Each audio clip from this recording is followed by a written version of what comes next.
बीते दिन ऑस्ट्रेलिया से एक बड़ी जानकारी आई जिसने सबको हिलाकर रख दिया। सिडनी फायरिंग में मृतकों का आंकड़ा बढ़ गया है। सिडनी में हुई बॉन्डी बीच पर फायरिंग में अब तक 16 लोगों की मौत हो गई है, जबकि 40 घायल हैं।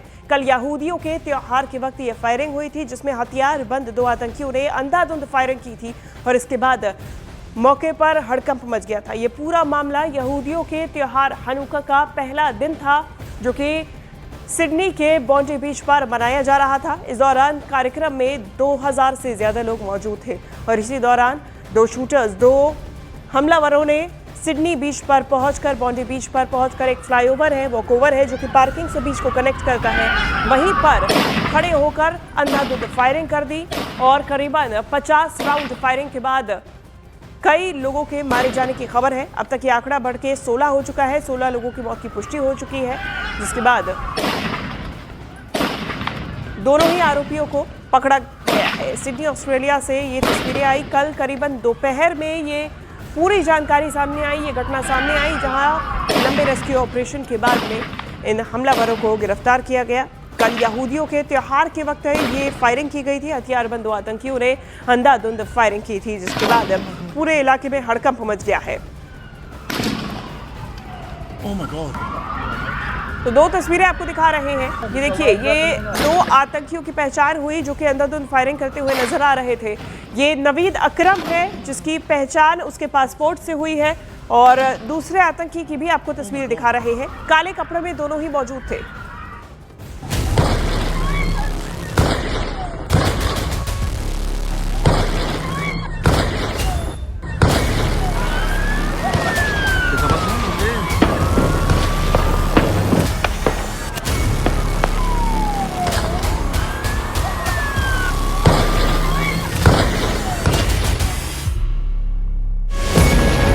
ऑस्ट्रेलिया के शहर सिडनी में हुआ एक ऐसा आतंकी हमला जिसके बाद भड़क सकते हैं 5 युद्ध। 5 युद्ध भड़काने वाला हमला कहा जा रहा है सिडनी टेरर अटैक को। इस हमले ने तय कर दिया है कि इजराइल के खिलाफ युद्ध का नया बैटल ग्राउंड बनने जा रहा है ऑस्ट्रेलिया।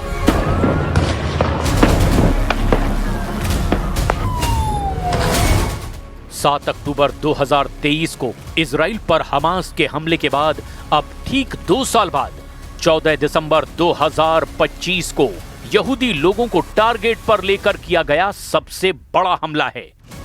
गाजा, लेबनान, यमन और ईरान पर हमले कर चुके नेतन्याहू के सामने अब एक और फ्लैश पॉइंट तैयार हो चुका है, जिसका नाम है ऑस्ट्रेलिया।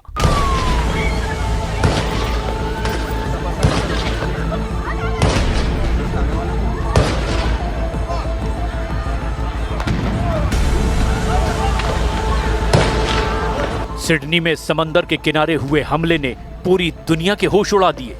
सिडनी में क्या हुआ, जरा बहुत गौर से समझिए, क्योंकि 14 दिसंबर को इस हमले के बाद कई मोर्चे बदल सकते हैं, कई मोर्चे खड़े हो सकते हैं और कई मोर्चे शुरू होने से पहले तबाह किए जाएंगे, इसकी भी पूरी गारंटी है। पूर्वी ऑस्ट्रेलिया में सिडनी में हमला होता है। 2 बंदूकधारी सिडनी के बॉन्डी बीच पर हनुक्का त्योहार मना रहे यहूदियों पर फायरिंग शुरू कर देते हैं। इस हमले में 12 लोगों की मौत की खबर शुरुआत में आई। इसमें एक हमलावर भी शामिल है। इस हमले में 29 लोग घायल हुए। पुलिस ने काउंटर अटैक किया, जिसमें दोनों हमलावरों को गोली लगी। एक की मौके पर ही मौत हो गई, जबकि दूसरे पर तब काबू पाया गया जब वो गंभीर हालत में था। As a family at a bar mitzvah for a relative, and it started at 6:30, and at about 6:40 people started screaming, telling us to run inside. So we ran into behind the kitchen and we were just hiding in a room, and there were lots of children there. Their parents weren't there because this was a kids party basically, and lots of kids crying. It was really horrible. How many shots do you think were ringing out? Oh, 50, 60. It just didn't stop for it seemed like 20 minutes. ताबड़तोड़ firing चल रही थी। दोनों आतंकी लगातार firing कर रहे थे। हमले के बहुत से वीडियो आए हैं। ये सबसे डराने वाला है जब दोनों हमलावर आतंकी इरादों के साथ गोलियां बरसा रहे थे। इनमें से एक तब गोली लगने से घायल हो चुका था, जबकि दूसरा छुप छुप कर गोली चला रहा था। उसके पास एक ऑटोमेटिक गन थी। ड्रोन से रिकॉर्ड किया गया ये वीडियो साफ साफ दिखा रहा है कि भीड़ पर गोली चलाते वक्त ये जैसे टारगेट प्रैक्टिस कर रहे थे। इनमें से हमलावर की पहचान नवीद अकरम के तौर पर हुई है। उसका ड्राइविंग लाइसेंस भी मिला है। इसी से उसके बारे में पता चल पाया। Two active shooters who were down here in Bondi. I was just around the corner. I saw people running past, and you know, initially you just think, oh, it's a beautiful day down at the beach. You sort of think that people are just having a good time, and then more people ran past and said, "There's a shooter. There's a mass shooting, and they're killing people." And I heard the gunshots, and you know, I mean, it's just behind me.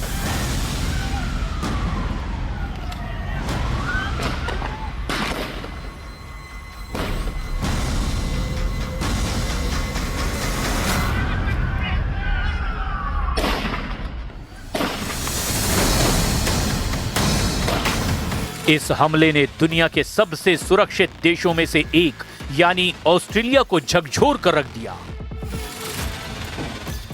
और इस बीच Sydney के हमलावरों को लेकर बड़ा खुलासा हुआ है। बाप बेटे ने मिलकर यह हमला किया था। पुलिस की कार्रवाई में बाप मारा गया, जबकि 24 साल का बेटा गिरफ्तार हुआ है। इस वक्त अस्पताल में भर्ती है। पिता का नाम अकरम और उम्र 50 साल थी, जबकि उसका बेटा 24 वर्षीय गिरफ्तार हुआ है। ये हमलावर दोनों बाप बेटे थे। ये बड़ा खुलासा हुआ है। बता दें कि दोनों ने मिलकर सिडनी के बॉन्डी बीच पर 2000 से ज्यादा यहूदियों पर, जो कि अपना जश्न मना रहे थे, हनुका त्योहार मना रहे थे, उन पर फायरिंग की थी। और अंधाधुंध फायरिंग में अब तक 16 लोगों की मौत हो चुकी है। 50 से 60 राउंड फायरिंग के बाद में इन्हें मार गिराने की कोशिश की गई। पुलिस ने इन्हें घेर लिया था। 24 साल का जो बेटा है वो गिरफ्तार हुआ, जबकि बाप पुलिस कार्रवाई में मारा गया। जब एक हमलावर गोली चला रहा था, तब वहां मौजूद एक व्यक्ति हिम्मत दिखाकर उस पर टूट पड़ा। उसकी बंदूक छीन ली और फिर हमलावर पर ही बंदूक तान दी। उसकी इस बहादुरी ने बहुत से लोगों की जान बचा ली, लेकिन तब तक दोनों बहुत नुकसान कर चुके थे। बॉन्डी बीच पर लाशें बिखरी पड़ी थी। आतंकी से बंदूक छीनने वाले शख्स का नाम अहमद अल अहमद है। 43 साल के इस आम नागरिक ने बहुत बहादुरी दिखाई, जबकि इस दौरान दूसरे आतंकी ने उसे गोली मारी। इस वक्त अहमद अल अहमद अस्पताल में भर्ती है। उसे सिडनी का हीरो कहा जा रहा है। It was a Hanukkah event. It was a Jewish event. It was full of grandparents and grandchildren celebrating their religious event together. It's a community event. I was walking next to it, and then there was, I guess, a series of shots. It ended up being, I think, a few hundred shots. इस दौरान बॉन्डी बीच पर England के पूर्व cricketer Michael Vaughan भी मौजूद थे। उन्होंने एक रेस्टोरेंट में छुपकर किसी तरह अपनी जान बचाई। माइकल वॉन ने सोशल मीडिया पोस्ट में लिखा कि बॉन्डी में एक रेस्टोरेंट के अंदर बंद रहना बहुत डरावना था। अब मैं सुरक्षित घर पहुंच गया हूं। आतंकियों का सामना करने वाले इमरजेंसी स्टाफ का बहुत बहुत धन्यवाद। इस घटना से प्रभावित सभी लोगों के साथ मेरी संवेदनाएं हैं।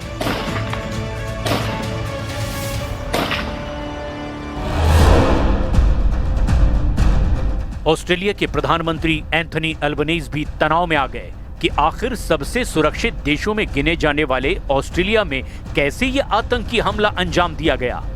इस वीडियो में देखा जा सकता है कि कैसे दो आतंकियों ने ऑस्ट्रेलिया के सबसे मशहूर समुद्री किनारों में से एक बॉन्डी बीच पर ताबड़तोड़ फायरिंग करके बहुत ही डराने वाले आतंकी हमले को अंजाम दिया।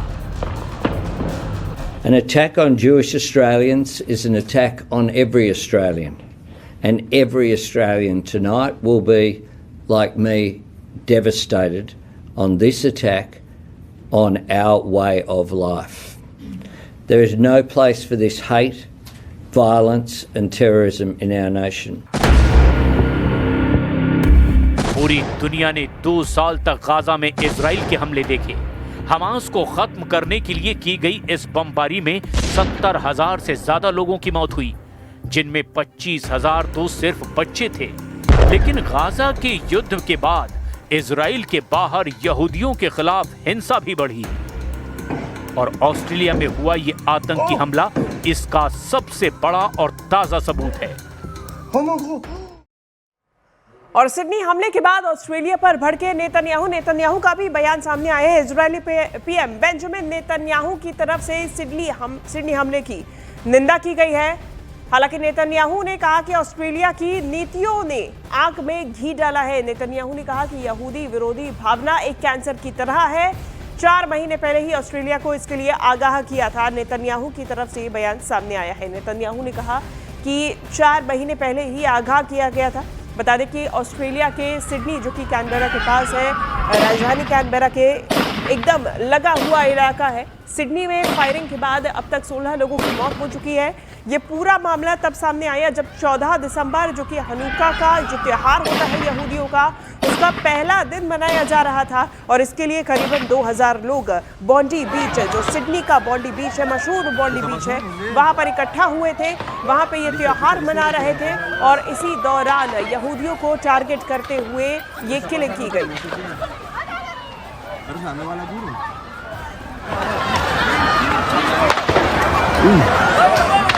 इजराइल के अमूमन हर साल करीब 90 लाख लोग विदेश यात्रा करते हैं, लेकिन गाजा में युद्ध के बाद बदले हालात की वजह से इसमें काफी गिरावट आई। 2023 में इजराइल से 90 लाख लोग विदेश यात्रा पर गए। 2024 में 70 लाख। 2025 में अक्टूबर तक का आंकड़ा बताता है कि 80 लाख इजरायली लोगों ने विदेश यात्रा की।